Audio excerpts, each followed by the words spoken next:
Shalom teman-teman sekalian, senang sekali pagi ini kita boleh kembali beribadah kepada Tuhan. Saya percaya dimanapun kita berada, Tuhan hadir di tengah-tengah kita dan rohnya menyertai setiap kita. Mari kita datang membawa seluruh beban diri kita kepada Tuhan. Kita membawa segala pergumulan hidup dan diri kita ke hadapan Tuhan.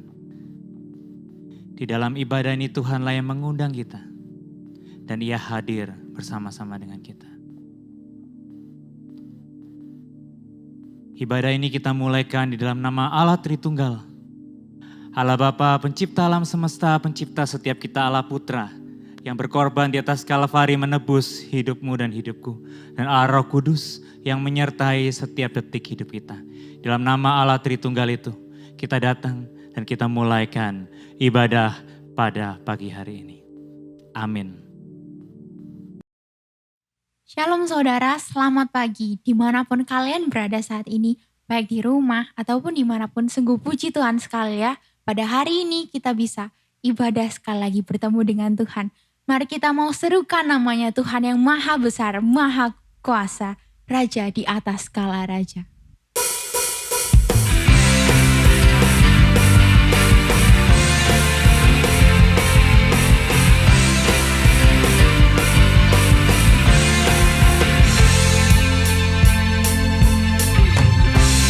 Tuhanku maha besar, Tuhanku maha kuasa, Raja segala raja.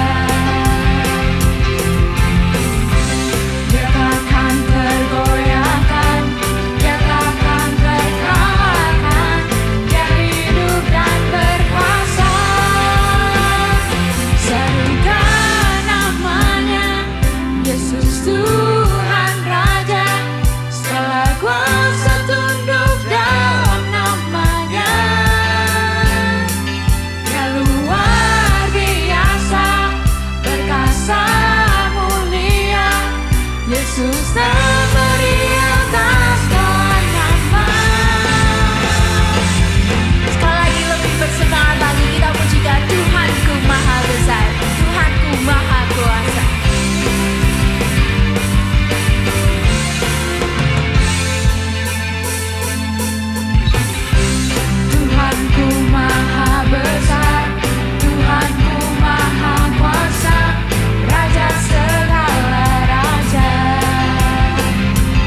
hanya Tuhan saja yang kita tinggikan dan kita muliakan. Mari saudara, sekarang pada saat ini kita mau lebih bersungguh-sungguh menyembah Tuhan kita. Kita mau berikan yang terbaik untuk Tuhan kita. Yesus Tuhan ditinggikan, dimuliakan dan naik ke surga.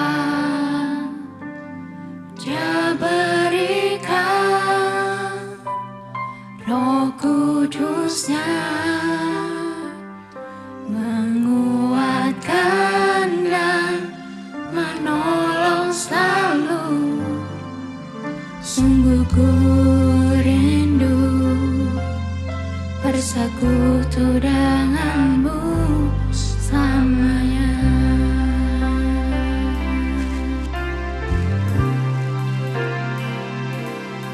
Allah Roh Kudus, jamah hatiku dengan urapanmu. Rindu selalu dekat denganmu, tinggal di hadiratmu. Sekali kita katakan, kita mau tinggal di hadirat Tuhan. Yesus Tuhan ditinggikan, dimuliakan dan naik ke surga. Dia berikan Roh Kudus-Nya, menguatkan dan menolong selalu.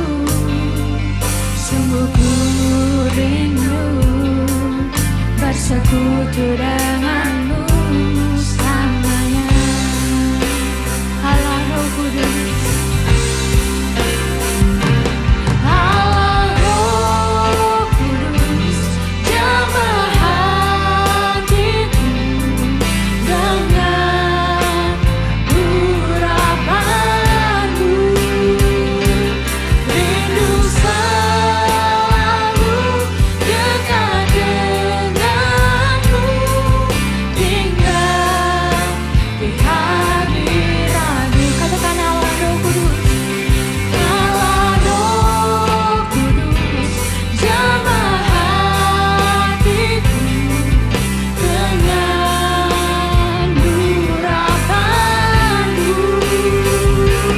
Rindu selalu dekat denganmu, tinggal di hadiratmu. Katakan ya Tuhan, Allah Roh Kudus, jamah hatiku Tuhan.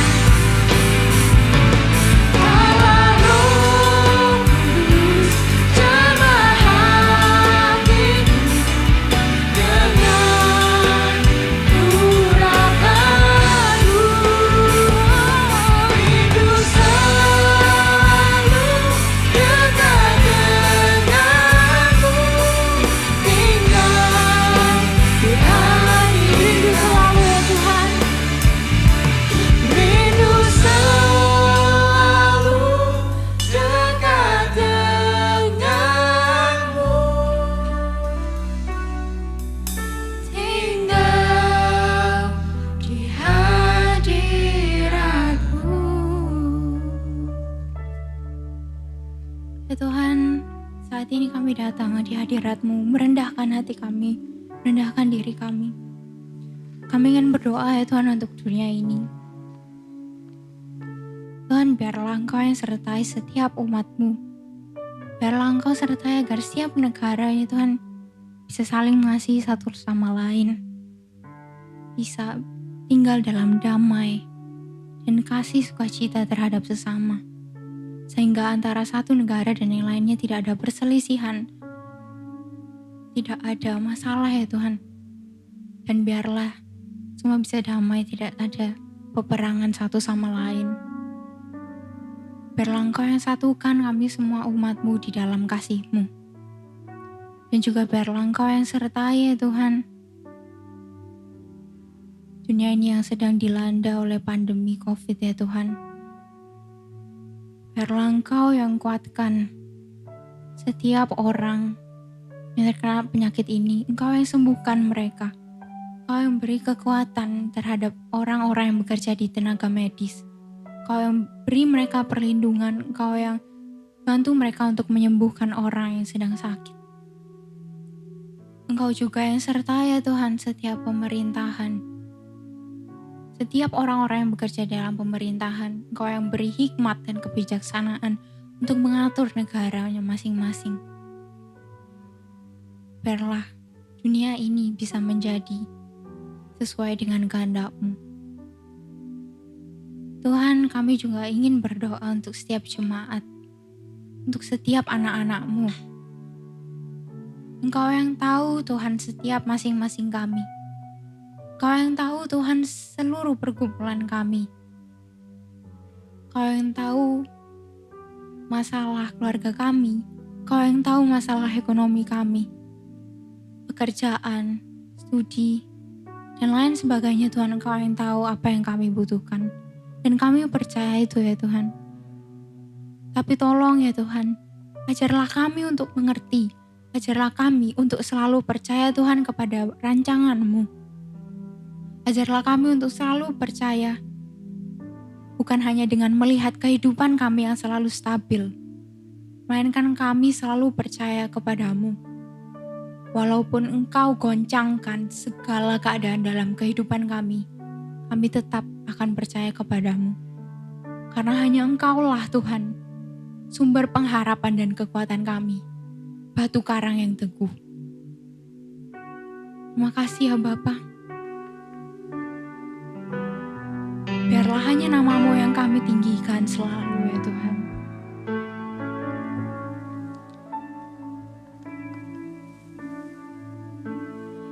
Ku sembah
Mari kita bersama-sama berdoa sebelum kita bersama-sama merenungkan firman Tuhan. Ya Tuhan, dimanapun kami berada, kami percaya Engkau Tuhan yang maha hadir. Engkau menemani kami, Engkau ada bersama dengan kami. Dan ketika kami beribadah, ketika kami menyembah-Mu, Ketika kami berdoa kepadamu, kami percaya Tuhan Kau hadir dan Kau beracara atas setiap kami. Sebentar kami akan bersama-sama mendengarkan firman Tuhan. Tuhan bangkitkan selera rohani, kerinduan akan firman-Mu, kerinduan akan Tuhan. Akan Tuhan yang menolong kami dimengertikan oleh kebenaran-Mu dan oleh anugerah Tuhan semata. Berkati hamba-Mu dalam segala keterbatasan untuk menyampaikan firman-Mu dengan jelas dan sederhana. Di dalam dan demi nama Yesus kami berdoa. Amin. Hari ini kita bersama-sama, teman-temanku, akan membahas sebuah tema, yaitu tentang move on. Bagaimana kita di tengah relasi kita yang mungkin hancur, terutama relasi kita pacaran, bagaimana kita kemudian berespon dan kemudian boleh bangkit kembali. Saya pacaran pertama waktu saya usia 25 tahun, teman-teman. Waktu itu teman-teman saya juluki saya jomblo perak karena 25 tahun jomblo. Nah, saya pacaran pada waktu itu memang niatnya cukup serius. Jadi saya dan mantan saya pacaran selama 3 tahun lebih, kemudian kita tunangan, kemudian ya rencana menuju pernikahan. Setelah tunangan kita DP-DP pernikahan, venue, bridal, I.O., foto video dan sebagainya. Setelah semua di-book, saya kesempatan studi. Jadi saya pergi ke Kanada, studi sambil magang di sana, dan setelah itu ternyata rencananya setelah selesai merit, ternyata di tengah jalan kami putus. Jadi saya nggak tahu, mungkin teman-teman ada yang pernah LDR. LDR itu nggak gampang. Dari awal kita pacaran kita sering LDR, saya sama mantan saya Manado Surabaya, Surabaya Malang, Surabaya Palembang. Tetapi LDR antar negara itu challenging karena waktunya sangat susah. Jadi kami susah sekali menemukan waktu yang baik untuk ngobrol. Kalau ada konflik, which is normal di dalam relasi kita konflik, susah sekali untuk mencari jalan tengah dan menyelesaikannya. Dan akhirnya konflik menumpuk, kami udah ketemu konselor, nggak ada jalan keluar. Akhirnya kami harus mengakhiri relasi yang sudah kami jalani 4 tahun 4 bulan. Dan di dalam relasi 4 tahun 4 bulan untuk move on itu tentu hal yang nggak mudah, because we've been through a lot gitu ya. Kita punya banyak memori dan pengalaman bersama. Setelah putus, saya harus hitung-hitungan finansial karena kita ada nabung bersama. Kita harus ngomong dan jelasin. Saya harus ngomong dan jelasin kepada keluarga, dan juga saya kehilangan dream saya untuk married pada waktu itu usia 30 tahun. Ya. Tapi disitulah saya mulai journey saya bersama dengan Tuhan, bagaimana saya move on bersama dengan Tuhan. Hari ini saya akan membagikan beberapa hal dari firman Tuhan dan juga pengalaman saya bagaimana kita move on dari relasi kita yang telah hancur, terutama dalam relasi pacaran atau bahkan pertunangan. Yang pertama, saya mengambil dari Marshall Segal dalam bukunya Not Yet Married. Dia berkata yang pertama, yang paling penting ketika kita putus atau broke up, yaitu kita harus tetap surround your relationship with real friends. Jadi di tengah-tengah misalnya kita putus, kita tetap harus dikelilingi oleh relasi dengan teman-teman kita yang baik. Jadi kita memerlukan support system di tengah segala kehidupan kita ketika kita patah hati. Kita masih perlu orang lain, kita perlu dikelilingi oleh teman-teman yang baik. Ya. Satu bagian firman Tuhan dalam Amsal pasal 17 ayat 17 berkata, seorang sahabat menaruh kasih setiap waktu dan menjadi saudara dalam kesukaran.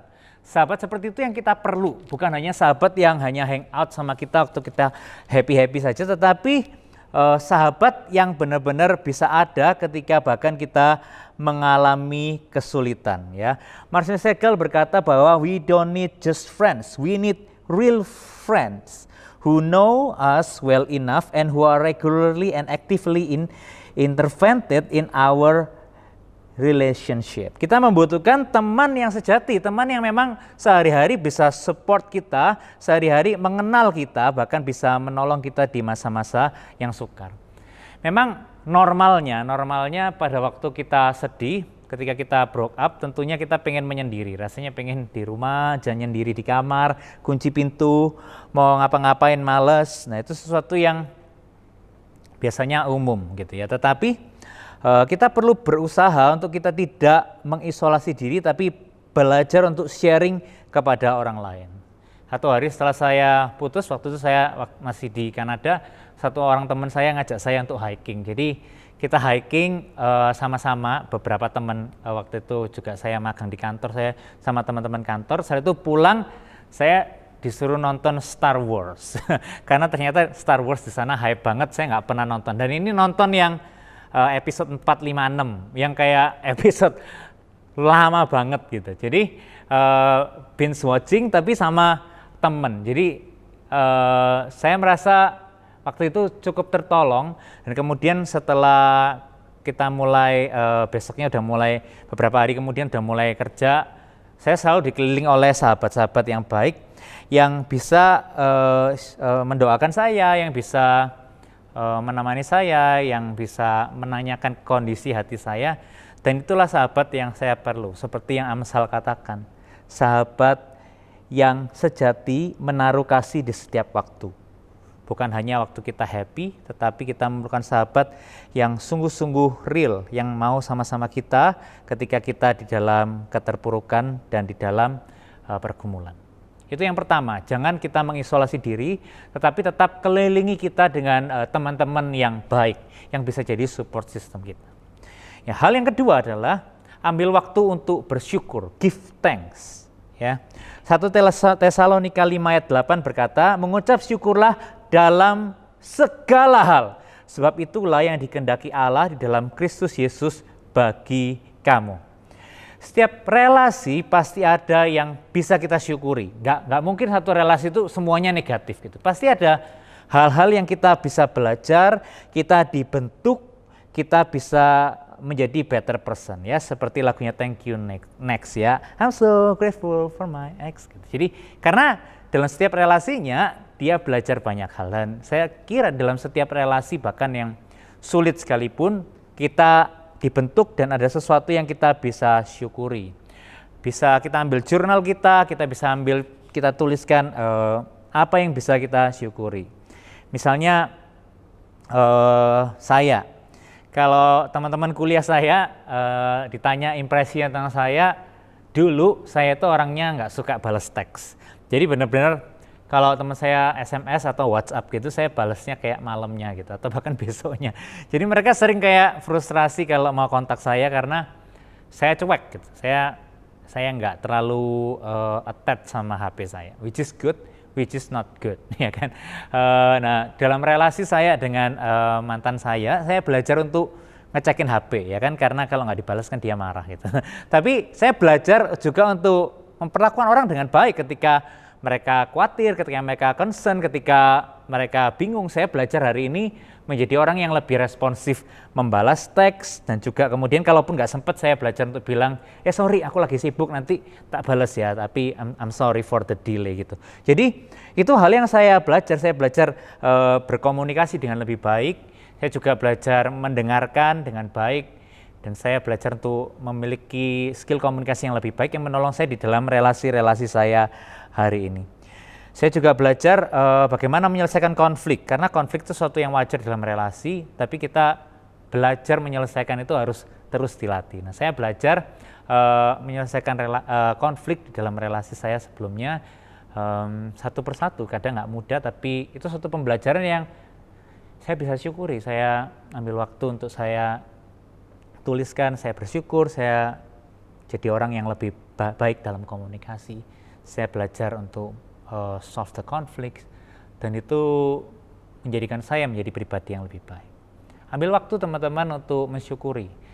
1-2 hal yang teman-teman syukuri, ada pertumbuhan yang terjadi melalui relasi teman-teman yang mungkin menyakitkan, mungkin teman-teman hancur, tapi coba kita melihat ada nggak yang kita bisa syukuri melalui relasi itu. Jadi kita tidak hanya kayak negatif gitu ya, cenderungannya apalagi kalau kita yang diputusin itu tuh kayak negatif gitu terus ya. Sebenarnya kita bisa melihat ada hal positif yang kita bisa syukuri, yang bisa membuat kita punya alasan untuk sedikit senyum dan punya impresi yang positif terhadap mantan kita ya. Hal yang ketiga yang penting juga adalah examine yourself before God ya. Selidikilah hati kita, diri kita di hadapan Allah. Mazmur 139 ayat 23, 24 berkata, selidikilah aku ya Allah dan kenali hatiku, ujilah aku dan kenali pikiran-pikiranku. Apakah jalanku serong dan tuntunlah aku di jalan yang kekal. Ambillah waktu untuk datang kepada Tuhan dan berdoa seperti pemazmur, selidiki aku Tuhan. Kalau ada jalanku yang salah, kalau ada pikiranku yang salah, ujilah hatiku. Penting teman-teman di dalam relasi yang sudah kita misalnya putus sekalipun, kita mengambil waktu untuk kita memeriksa hati kita. Jangan buru-buru kita lompat lagi ke relasi yang lain, kita mencari misalnya cewek lain atau bahkan yang cewek mencari cowok lain gitu. Jangan buru-buru gitu. Ambil waktu untuk memeriksa hati kita. Karena apa? Karena mungkin di dalam relasi itu ada dosa dan kesalahan yang kita lakukan. Maksudnya kita ambil andil di dalam kehancuran relasi itu. Nah, kalau kita nggak aware, kita hanya kemudian pacaran ganti ke pacar yang lain, kita akan mengulang kesalahan yang sama tanpa kita menjadi pribadi yang lebih baik. Adakah kita mungkin melukai mantan kita in many ways? Adakah kita dilukai? Kalau kita dilukai, kita ambil waktu untuk kita datang kepada Tuhan dan mohon Tuhan tolong untuk kita memaafkan. Karena kalau enggak, kalau itu kejadian lagi di relasi selanjutnya, teman-teman pasti akan sensitif sekali dan itu akan merusak relasi yang selanjutnya juga. Ya, apakah ada enggak sih yang kita bisa lakukan agar kita menjadi pribadi yang baik? Ya, kalau kita punya kesalahan, kita enggak ambil waktu untuk mengakui, maka kita akan terus-menerus melakukan itu di dalam relasi-relasi selanjutnya. Jadi enggak heran banyak orang pacarnya banyak, tapi putus karena masalah yang sama, misalnya posesif. Dia posesif sama mantannya, yang pertama berantem terus tentang cemburu, pergi kemana, sama siapa, dan itu annoying, dan kemudian putus, dan kemudian di relasi selanjutnya begitu lagi gitu. Jadi penting untuk kita mengambil waktu untuk menyelidiki, ada nggak sih hal yang kita ambil andil yang turut merusak relasi itu, atau bahkan hal yang buruk, dosa yang mungkin membuat relasi kita not works. Di situ kita perlu datang di hadapan Tuhan, kita bilang, Tuhan ampuni aku. Kalau ada hal-hal yang aku salah, dan kalau kita tahu memang sebutkan itu, dan kita bilang, Tuhan tolong aku untuk berubah. Tolong aku menjadi pribadi yang lebih baik. Tolong aku agar aku tidak mengulang kesalahan yang sama di dalam relasiku yang selanjutnya. Ini penting. Dan hanya Tuhan sebenarnya yang bisa memberkati hati kita, mengubah kita, sehingga kita bisa menjadi pribadi yang lebih baik. Setelah saya putus, saya kemudian mengambil waktu untuk saya ketemu konselor, ketemu mentor, saya sharing tentang hal ini. Saya nggak sendirian, seperti saya tadi sharing, ada teman, kemudian ada mentor juga yang saya jadi teman saya untuk sharing. Dan kemudian setelah ngobrol-ngobrol selama beberapa bulan, setelah 3 bulan saya baru sadar ternyata hal yang membuat kita putus itu adalah ketidakmampuan saya untuk menerima penolakan. Jadi ternyata waktu itu kita konfliknya banyak, dan kemudian mantan saya ini bilang gini, ya udah kalau nggak mau dilanjutin juga nggak apa-apa, kita putus aja. Dan somehow kata kita putus aja itu mengena sekali kepada saya. Jadi kayak saya merasa kayak benar-benar terhantam sama kata-kata itu. Jadi, dan saya benar-benar kayak, wah saya nggak mau lagi sama dia. Benar-benar kayak sangat negatif gitu. Nah setelah ngobrol dan saya merenungkannya, ternyata saya sensitif dengan namanya penolakan dan ditinggal gitu ya. Karena waktu saya kecil, orang tua saya divorce dan mama saya pergi meninggal. Saya tinggal sama nenek saya tinggal sama tante saya tinggal sama papa saya, tapi mama saya pergi gitu. Jadi pengalaman itu ditolak oleh seorang wanita yang melahirkan saya, itu membuat saya sangat sensitif dengan penolakan. Jadi ketika mantan saya bilang kita putus saja, soalnya saya merasa dia bilang I don't want you gitu. Padahal kadang mungkin dalam relasi itu biasa ya, kadang ngancam putus dan sebagainya. Tapi buat saya, karena saya punya luka yang lama yang belum saya bereskan di hadapan Tuhan, itu membuat saya akhirnya nggak bisa dealing sama itu dengan baik. Dan disitulah saya sadar dan saya belajar, saya minta Tuhan tolong isi hatiku dengan kasih-Mu supaya aku nggak jadi orang yang takut penolakan.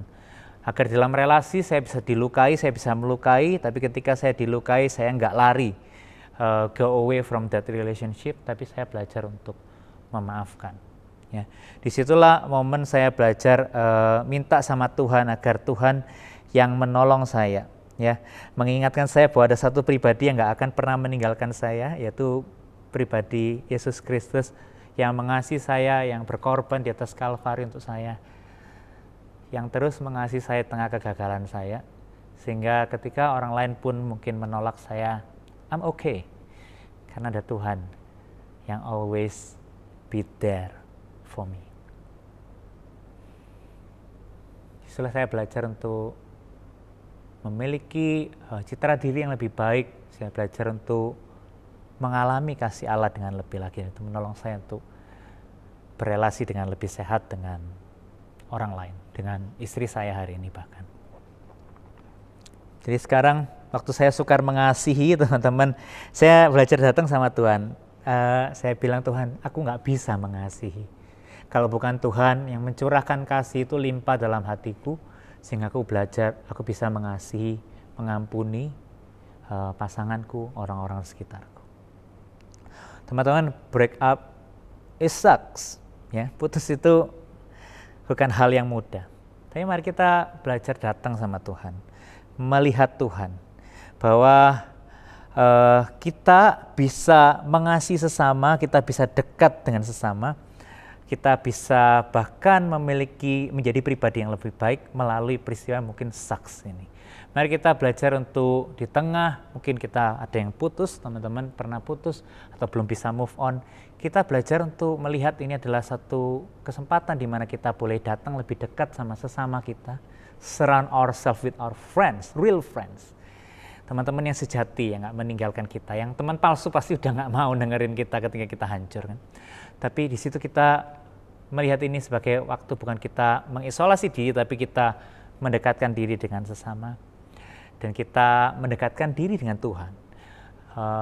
Minta Tuhan yang memenuhi dan memulihkan hati kita. Dan kita bertumbuh menjadi pribadi yang lebih baik. 3 hal ini. Surround yourself with your real friends. Give thanks. Ambil waktu mengucap syukur. Dan examine yourself before God. And be a better person. Ya.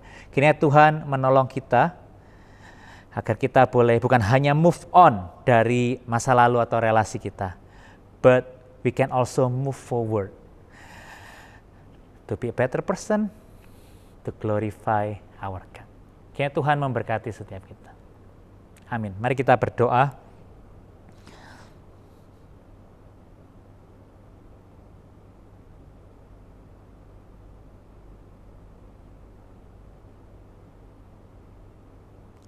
Mari kita datang di hadapan Tuhan pribadi lepas pribadi. Kita membawa hati kita. Adakah hati kita kosong? Adakah hati kita memerlukan kasih Allah? Agar kita mampu mengasihi orang lain. Agar kita mampu move on dari segala kehancuran relasi kita. Mari kita datang kepada Tuhan.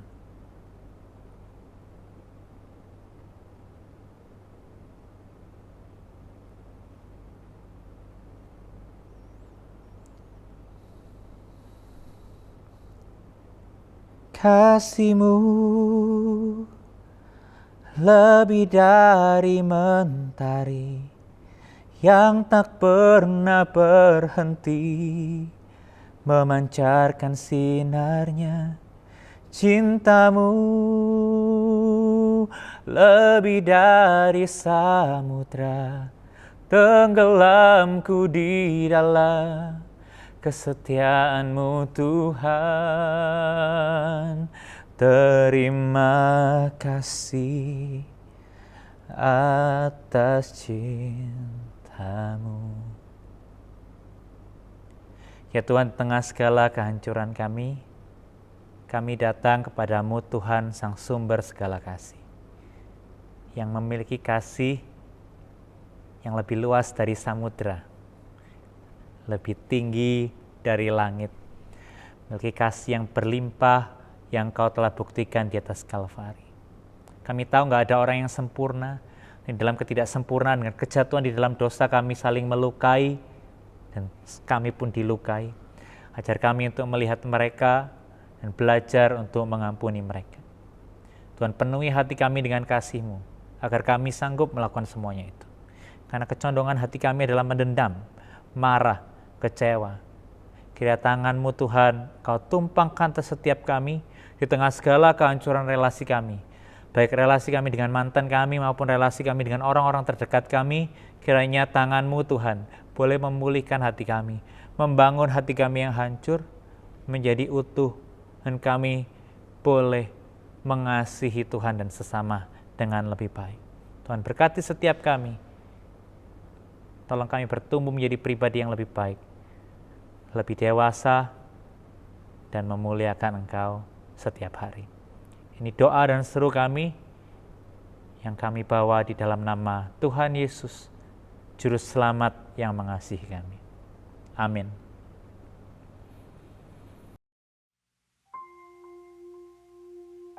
Yuk saudara, dengan bangkit berdiri bersama dengan seluruh umat Kristiani, mari kita ikrarkan pengakuan iman rasuli. Aku percaya kepada Allah, Bapa yang Maha Kuasa, Khalik langit dan bumi, dan kepada Yesus Kristus anaknya yang tunggal Tuhan kita, yang dikandung dari Roh Kudus, lahir dari anak darah Maria, yang menderita sengsara di bawah pemerintahan Pontius Pilatus, disalibkan, mati dan dikuburkan, turun ke dalam kerajaan maut. Pada hari yang ketiga, bangkit pula dari antara orang mati. Naik ke surga, duduk di sebelah kanan Allah, Bapa yang Maha Kuasa. Dan dari sana ia akan datang untuk menghakimi orang yang hidup dan yang mati. Aku percaya kepada Roh Kudus, gereja yang kudus dan am, persekutuan orang kudus, pengampunan dosa, kebangkitan tubuh, dan hidup yang kekal. Amin. Silakan dulu.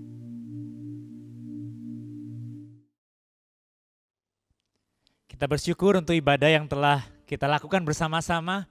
Kita percaya Tuhan boleh ada dan memberkati setiap kita. Mari kita saat ini bangkit berdiri, kita membawa seluruh diri kita. Ketika kita berdiri di hadapan Tuhan, kita bukan hanya melakukan sebuah aksi fisik, tetapi kita menyerahkan seluruh diri kita kepada Tuhan. Dan di akhir ibadah ini, mari kita mengakhiri dan mempersembahkan hidup kita kepada Tuhan. Kita menerima berkat daripada Tuhan. Ya Tuhan, inilah hidup kami Tuhan, anak-anak muda yang telah Engkau tebus, biar kami bersinar bagi Tuhan, kami hidup bagi Tuhan. Kami juga mengalami berbagai macam pergumulan sama seperti orang-orang yang lain Tuhan. Tapi kami dimampukan berkemenangan oleh karena Allah Roh Kudus yang senantiasa memegang hidup kami, yang memegang tangan kami, yang berjalan bersama dengan kami. Dan anugerah-Mu Tuhan Engkau curahkan dengan limpah di dalam hidup setiap kami setiap hari. Di dalam anugerah-Mu itulah kami saat ini berdiri dan kami mohonkan berkat daripada-Mu Tuhan. Biarlah berkat-Mu Tuhan mampukan kami hidup bagi Engkau, hidup bagi kemuliaan-Mu. Kami membawa hati kami, mengarahkan hati kami dan menerima berkat-Mu. Kiranya Tuhan memberkati Engkau dan melindungi Engkau. Tuhan menyinari Engkau dengan wajah-Nya dan memberi Engkau kasih karunia. Tuhan menghadapkan wajah-Nya kepadamu dan memberi Engkau damai sejahtera yang melampaui segala akal mulai saat ini sampai selama-lamanya. Amin.